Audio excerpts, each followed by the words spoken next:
আমার সামনে এসে তার খিদা আছে, খাইবা আপনারা জান জান জান। না না সাপলা আমি খাবো না তুমি বিক্রি করো তুমি না কয়ে গেলা তোমার ক্ষুধা লাগছে। আরে দোকানে কাস্টমার দেখে আমার পেট ভরে গেছে, আমার খিদা চলে গেছে, কাস্টমার যে আছে তাড়াতাড়ি দাও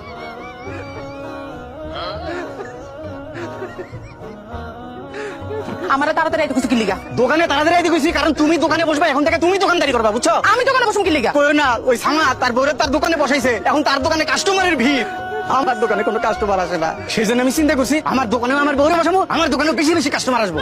আর দেরি করো না হাজারা, তাড়াতাড়ি দোকানে বসে লক্ষ্য। আরে কি কও, আমি দোকানে বসবো কি লিগা? দোকানে তুমি বও।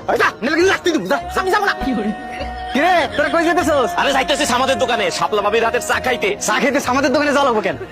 আমার বউ মানে তোর ভাবি ওই দেখ দোকানে বসে কি সুন্দর হাতে দাঁত দেখে, দেখ দেখ দেখ। আয় তোর ভাবির হাতে চা খেয়ে যাই। আমাদের বউ দেখতে কি সুন্দর, তার হাতে চা থুইয়া তোর পেটের মতন দেখতে পাবে চা খাই কি জীবন যৌবন নষ্ট করুম?